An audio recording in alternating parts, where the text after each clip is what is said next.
Hello and welcome to the Empower Couples Podcast. I am one of your hosts, Aaron Freeman, and I'll be your only host today. So for those of you that have been listening for a while, you know that Jocelyn and I do these episodes together, but every once in a while, there's a particular topic that we each are passionate or just desire to talk about on our own. So that's this episode, and it's going to be about closing the gap between where you are now and where you want to be without feeling disappointed. Now, this comes from a conversation I had with a friend of mine here this past week, and it was something I really wanted to talk to you all about. You know, because the idea, before I tell you the story that he was sharing with me, the idea is, you know, whether it is looking into the future, setting your goals. You know, if you've listened to us, you've heard about having a couple's vision statement. So whether it's your vision for the future, it's what you're creating together. And there's really been this conditioning, right, about us all having this future that we're creating, and then we think about it all the time. Some of us call that like manifesting. You visualize, and that's how things become a reality. He gave me a different way to think about this.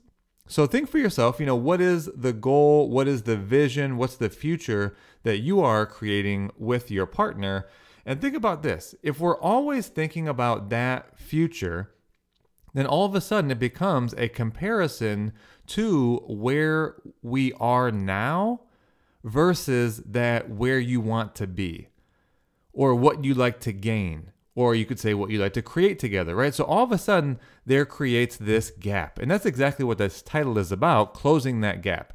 The gap between where you'd like to be as a couple, or even as an individual, but where you are now. So when you're always thinking about that, it creates this gap. And with that gap, that's kind of where we're focused, right? Because then you get kind of disappointed, you get discouraged, maybe even feel kind of depressed.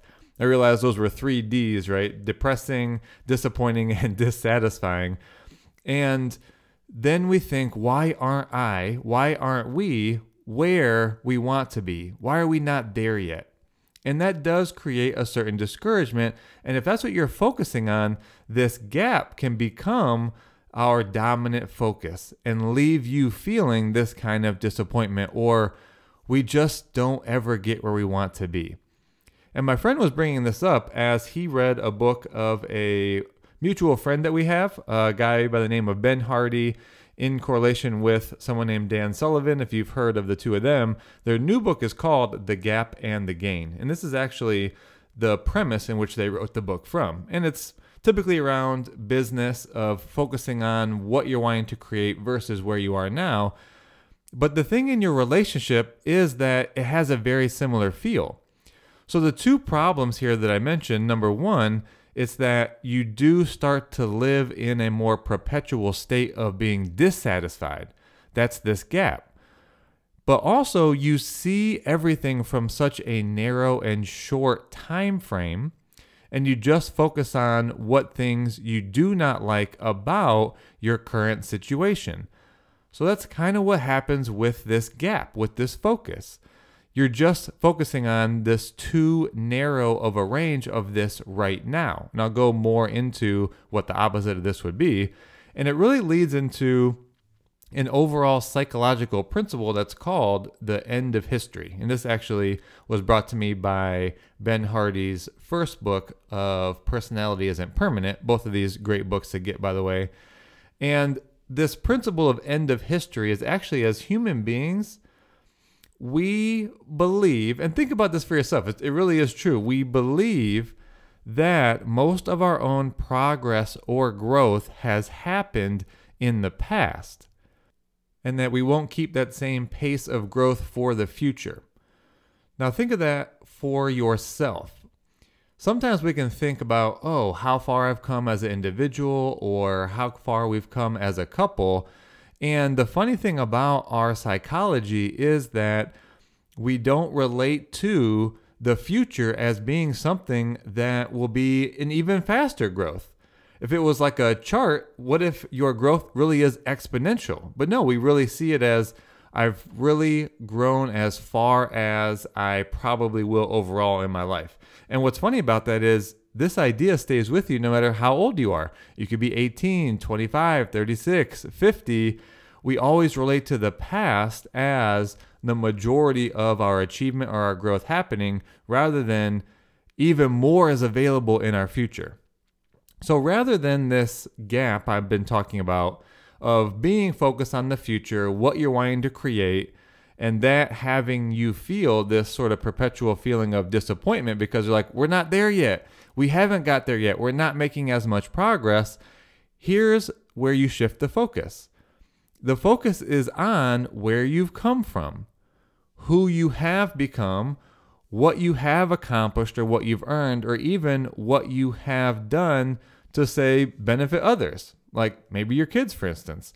And this brings me to the conversation I was having with my friend. So he was talking about his daughter and having this conversation with his wife, where she in this moment was talking about she really wasn't liking the path that her daughter was on. There was a certain boyfriend that she wasn't really liking. And I guess that probably was the main focus. But that started to become the dominant focus, which was causing some strife, some disappointment, some tension between her and the daughter, as well as her and my friend.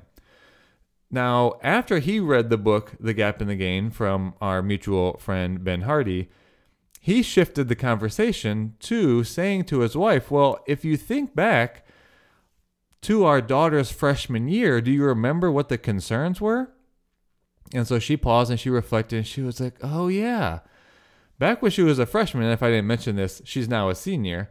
So when she was a freshman, their concerns were this group of friends that she was hanging out with were horrible influences. I mean, there was even a concern that maybe she would get into drugs. There was basically not even a conversation for a good college. They were just hoping that she would make it to like a community college, for instance, that she would end high school not being pregnant. Now, these were the real concerns that were going on when she was a freshman. And then here they are 4 years later, and their daughter has these opportunities to go to really great schools, top schools in the country, moved her grades from, getting D's and C's to B's and A's, a all new group of friends. Like literally everything is really going great.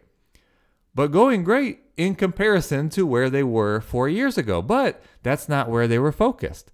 So with that shift in perspective, she realized, yeah, if you would have told me 4 years ago what we are focusing on now with our daughter, I would have been like, there's no way that's possible. That is actually too good. And that's really the point I want to make here.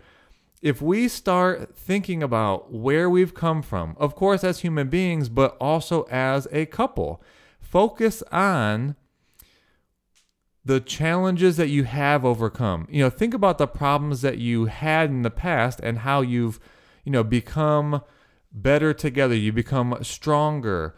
That what you went through, you've been able to learn even more about your partner. Think about the process that you went through. Think about the new clarity that you've gotten as a couple. Think about how you become more resilient to face challenges.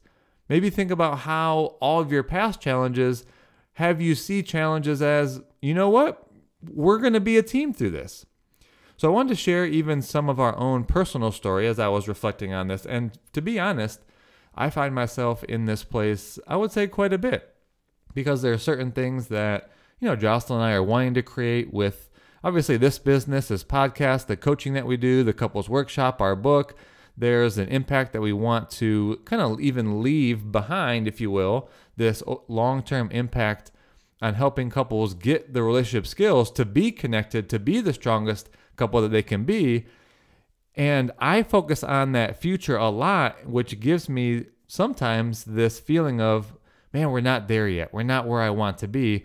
And that really causes myself to feel discouragement rather than to really acknowledge what we've already done. So just even some examples, non-business related, that I was thinking of, more recently, if you've been listening to the podcast, we moved across the country twice in the past 8 months. We moved from Arizona here to Charlotte, North Carolina. We were there for 8 months, found out that we were pregnant, and then moved forward to Phoenix, Arizona here. And both times, those moves with the moving companies we got were literally horrible. I mean, stuff took a month longer than it was supposed to. some things got lost. It cost us more. Even coming back, it wasn't even actually about the movers because they were here on time, but then it was the house that we moved in wasn't ready. Like every single day there was supposed to be progress, and every day for almost 2 weeks we heard something else about the house not being ready. And here Jocelyn is pregnant, wanting to get moved in, feeling that she wanted to nest. So that was a challenge for sure. If I look back even earlier, we both left jobs that we had been in for 5 years and 8 years that were from the degrees we earned in college. And we left those jobs early in our marriage to pursue, being our own bosses, setting out to start our own business, which leads us to where we are now. And even different challenges with friends and family members, over the years where it was tough. There was tension. There was sort of misalignment, miscommunications. And honestly, where we are now is all of those are fully repaired, and the relationships with friends and family members stronger than ever. So when I think about it, basically every year really has been better than the last, even if we didn't realize it, let's say, in that particular year. So that's kind of the whole point of this whole thing, this gap, right? When we focus, I would say, too much in the future and what we are creating and what we want, it can tend to create this gap of I'm not there yet, we're not there yet, we're not making enough progress, which only leads to feeling disappointment, discouragement, sometimes depression.